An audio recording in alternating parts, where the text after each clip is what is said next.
Rusty Quill presents The Magnus Archives.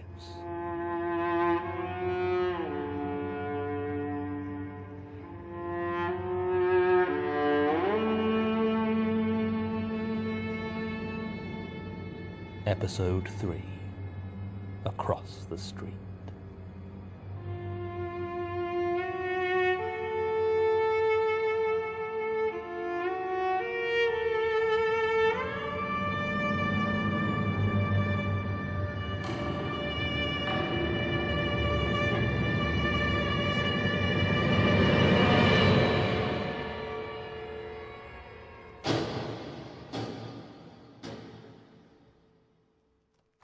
Statement of Amy Patel regarding the alleged disappearance of her acquaintance Grahama Folgera. Original statement given July 1st, 2007. Audio recording by Jonathan Sims, Head Archivist of the Magnus Institute, London. Statement begins. I first met Graham 2 years ago, more or less. It's hard to say exactly when we first met or even started talking, as we were taking a class together at the time. I'm sure there was plenty of discussion or interaction before we learned each other's names, but I started my course in September of 2005, so yeah, about 2 years. I decided to take a criminology course at Birkbeck University as a way of getting out of the rut with my office job. I'm an associate compliance analyst at Deloitte, and if you think that sounds boring, well, yeah, it is. I knew a night course in criminology wasn't going to go anywhere, of course, even if I'd finished it. I just had to do something to find a bit of interest in my life. And it was either that or become an alcoholic, so... Sorry, I'm going off topic. I initially found Graham a bit off-putting, to be honest. He was a chain smoker and wore far too much deodorant to try and cover the smell. He was a bit older than me, maybe 10 years or so. I never asked his age. I mean, we weren't that close, but he was starting to grey at the edges of his hair, and you could see that the tiredness on his face wasn't just from missing a single night's sleep. That's not to say he was bad-looking. He had a round, open sort of face and quite deep blue eyes, but very much not my type. He was well-spoken in group work, at least when he did speak, and I think it came up once that he'd been to Oxford, though I don't know what college. I'd noticed earlier that during lectures he always seemed to be scribbling furiously in a notebook, even when the lecturer wasn't speaking. At first I just thought he was thorough, but I swear I watched him fill a whole A5 notebook in one lecture. I remember it was a talk on youth and the justice system where the speaker was so slow that it wouldn't have filled that book even if Graham had been writing down literally every word. Not to mention, I asked to borrow his notes once for an essay, and he gave me this weird look and said he didn't take any notes. So yeah, point is, I wouldn't have called him a friend, but we got on all right.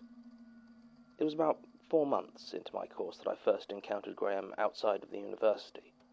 I was riding the night bus home, having gone for a couple of drinks and missed the regular service. I live in Clapham, so there's a pretty regular night bus service headed there. Of course, regular also means drunk and angry vomiters, so yeah, I generally try to be unobtrusive, sitting in a seat at the back of the top floor. It was there that I saw Graham. He was sat right at the front, staring out of the window. People watching is one of my guilty pleasures, so I decided not to say hello, at least not right away. I wasn't disappointed either. He was stranger alone than he had ever been during class. It was the middle of winter at this point, so the windows were solid with condensation, but he almost obsessively wiped it away from the one in front of him the moment it started to obscure his view. He seemed to be intently scanning the street for something, except that at times he would crane his neck to stare at the roofs of the buildings passing by. He seemed nervous as well, and was breathing way faster than normal, which fogged up his window even more. It was slightly alarming to watch, to be honest, and I finally made up my mind to tell him I was there. He jumped a bit when I greeted him, and I asked him if he was all right. He told me he didn't usually stay out so late, and found nighttime public transport unsettling. I sat next to him, and he seemed to get much more relaxed, so I didn't push the issue. We talked for a while about nothing in particular until the bus started to approach my stop.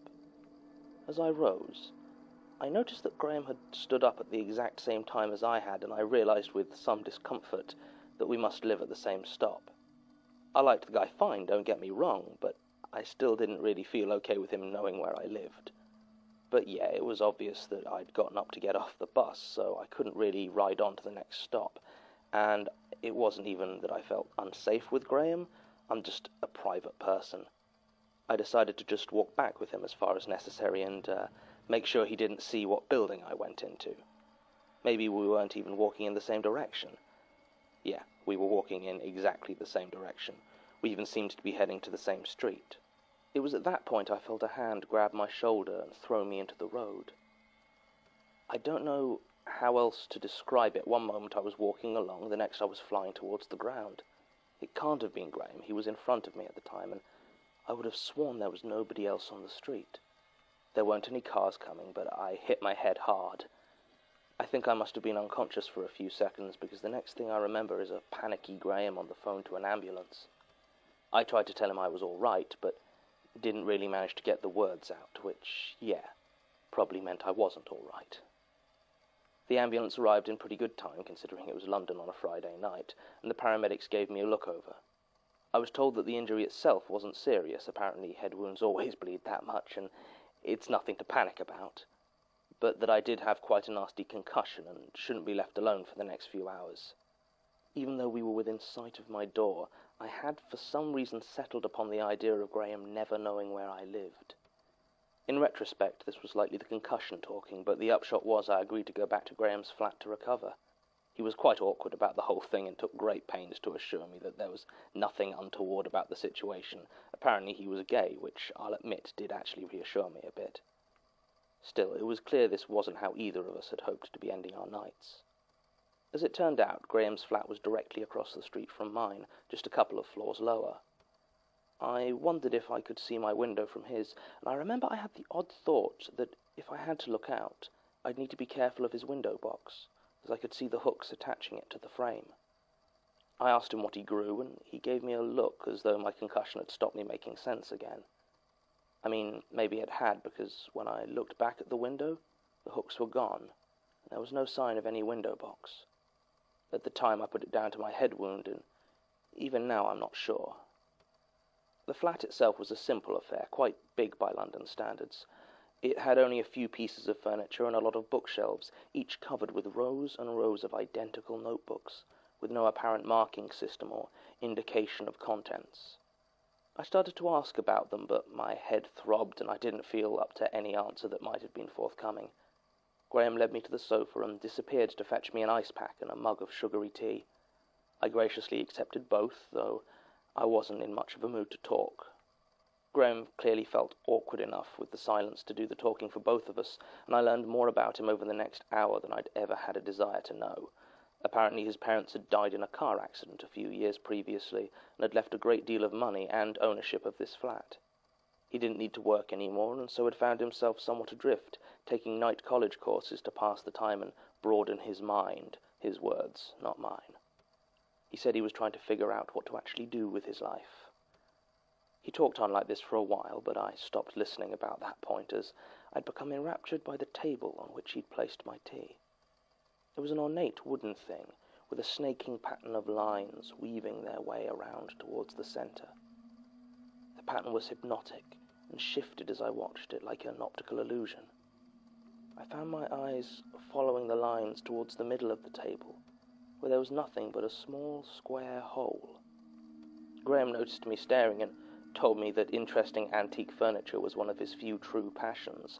Apparently he'd found the table in a second-hand shop during his student days and fallen in love with it. It had been in pretty bad shape, but he'd spent a long time and a lot of money restoring it, though he'd never been able to figure out what was supposed to go in the centre. He assumed it was a separate piece and couldn't track it down.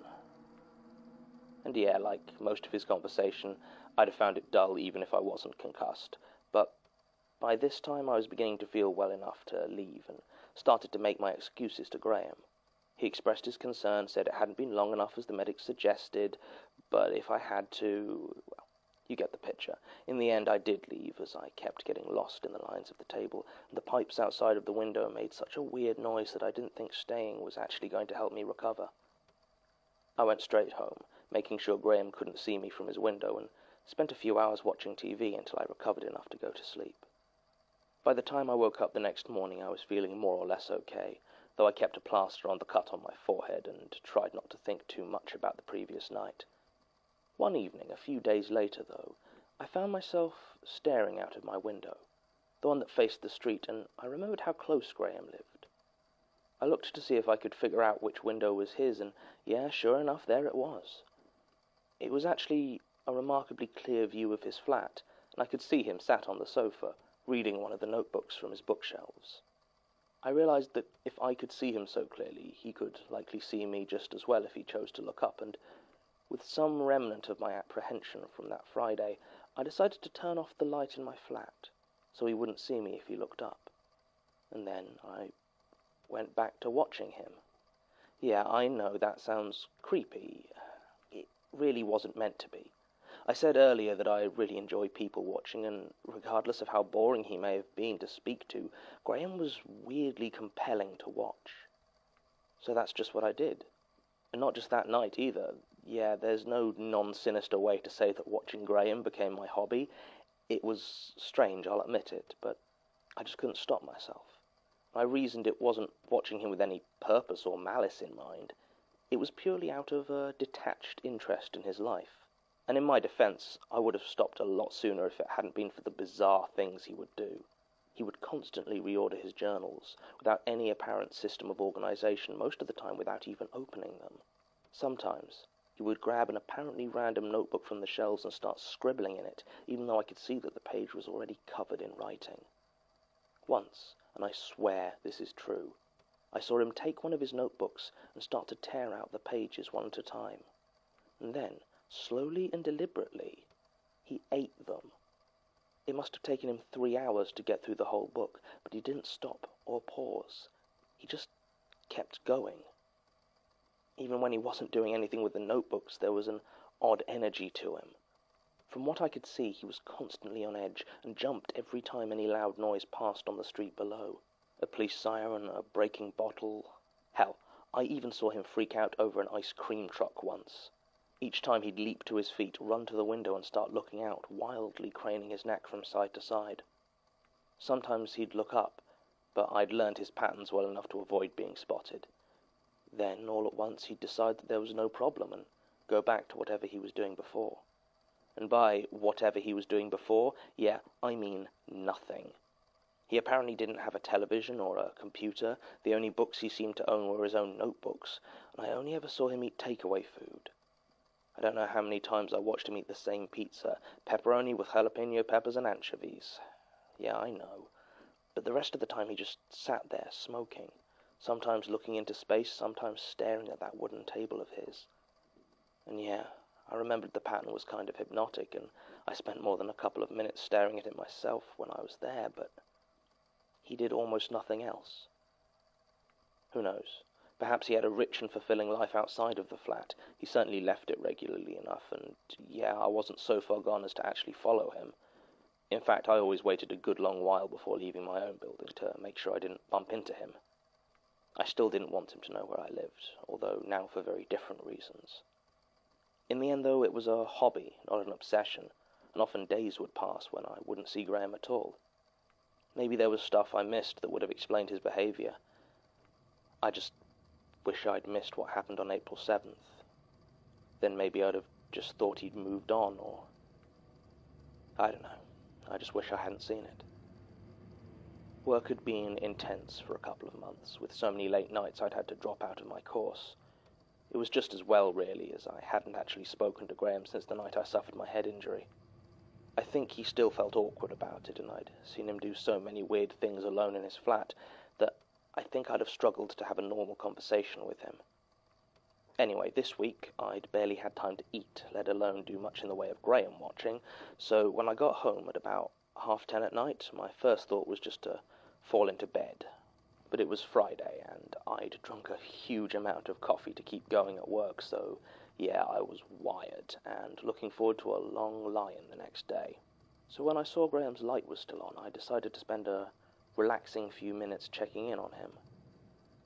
His light may have been on, but I couldn't see him, and I wondered if perhaps he'd gone to bed and simply forgotten to turn it off. More likely he was just in the bathroom, so I decided to wait a while longer. As I stared at that window, I realized there was something, I don't know, off about it. It looked different somehow, but I couldn't figure out what it was. Then I noticed it.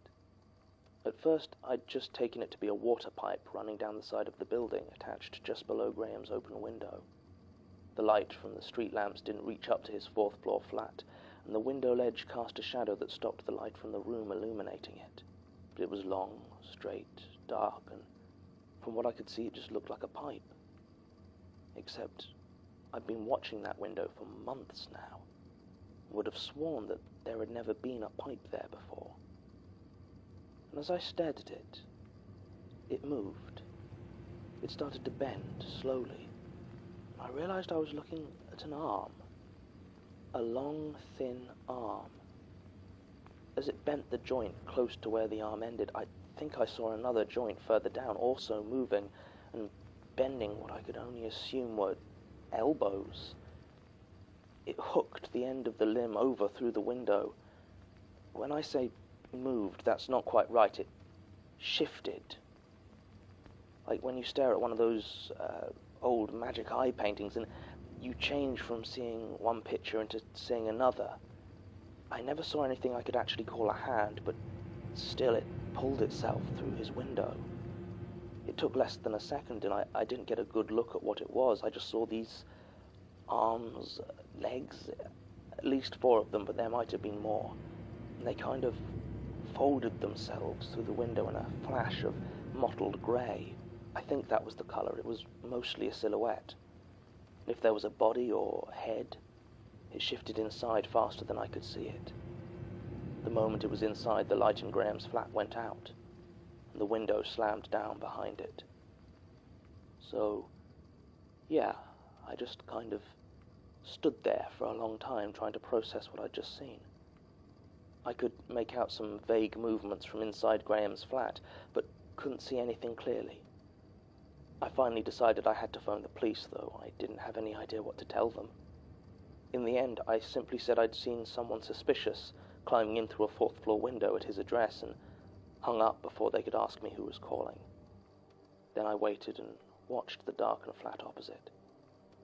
I couldn't look away. I was convinced that if I stopped staring, that whatever the hell it was would fold itself back out, reach over and step into my home. Nothing came out. About 10 minutes later, I saw a police car driving up the street. No sirens, no flashing lights, but they were here, and right away I started to feel better. Looking up, though, I saw the light had come on in Graham's flat. There was no sign of the thing I'd seen climb in, but as the police pressed the buzzer outside his building, I saw someone walking towards the door to let them in. It wasn't Graham. I can't stress enough how much this was not Graham. He looked completely different. He was maybe a few inches shorter, and had a long, square face topped with curly blonde hair, where Graham's had been dark and cut short. He was dressed in Graham's clothes, though. I recognized the shirt from my months of watching, but he was not Graham. I watched as not Graham walked to the door and let the 2 police officers in. They talked for a while, and not Graham looked concerned, and together they started to search the flat. I watched, waiting for the thing to emerge or for them to find the real Graham, but they didn't. At one point, I saw one of the police pick up a dark red shape that I recognized as a passport. My heart beat faster as I saw her open it and look at not Graham, clearly comparing, waiting for the moment when she detected the imposter. But instead she just laughed, shook not Graham's hand, and they left. I watched the police car drive away, feeling a sense of helplessness. And when I looked up, he was standing at Graham's window, looking back at me. I stood there frozen as his wide, staring eyes met mine, and a cold, toothy smile spread across his face. Then in one swift motion he drew the curtains and was gone. I didn't sleep that night, and I never saw Graham again. I saw this new person, though, all the time. For the next week, I'd see him taking out large, heavy-looking rubbish bags several times a day. It took me a while to realize he was disposing of Graham's old notebooks. But soon enough, the flat was empty of them. I think he did other redecorating, but I never got a good look, as the only time he had his curtains open was when he was staring intently at my flat, which he now did every night. I tried to find evidence of the old Graham, but anything I could find online with a picture, it was always a picture of this new person. I even asked some of my old classmates, but none of them seemed to remember him at all. Eventually I moved. I really liked my old place in Clapham, but yeah, it just got too much. The last straw was when I was leaving for work one morning, and didn't realize until too late that not Graham had left his building at the same time. He greeted me by name. His voice was nothing like it should have been. I started to make my excuses and hurry away, but he just stared at me and smiled. "Isn't it funny, Amy, how you can live so near and never notice? I'll need to return the visit someday." I moved out a week later, and I never saw him again. Statement ends. I'd be tempted to dismiss this as hallucination resulting from long-term head trauma complications, but Tim came through with this one and managed to get hold of Ms. Patel's medical records. God knows how he got them, but he better not be using Institute funds to woo filing clerks again. The records just don't support the idea she was suffering those sort of problems. Not to mention I usually trust co-worker testimony as far as I can burn it, but her job really doesn't seem like the sort you could do with a compromised sense of reality. Ms. Patel has refused our request for a follow-up interview and seems to be trying to distance herself from these events. Graham Folger definitely existed and appears to match up with her story. According to coroner's records, Desmond and Samantha Folger, his parents, died on the M1 near Sheffield on August 4, 2001, and Graham Folger's name appears on the register of several colleges and universities in and around London over the next few years. The flat she mentioned did belong to Mr. Folger, but was sold through an agency in early 2007.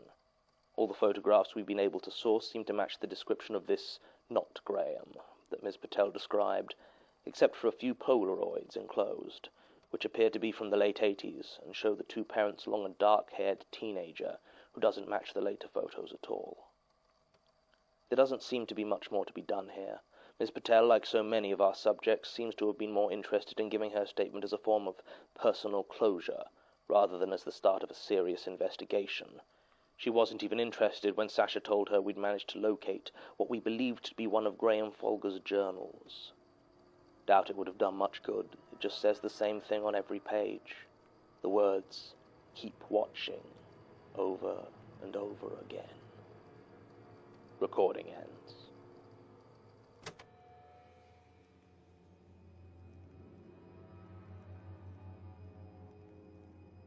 The Magnus Archives is a podcast distributed by rustyquill.com and licensed under a Creative Commons Attribution-Noncommercial-Sharealike International License. Today's episode was written and performed by Jonathan Sims. It was produced and directed by Alexander J. Newell. To comment on episodes, make donations and view links, images, videos, and show notes, visit rustyquill.com. Rate and review us on iTunes, visit us on Facebook, tweet us on Twitter @TheRustyQuill, or email us at mail@rustyquill.com. Thanks for listening.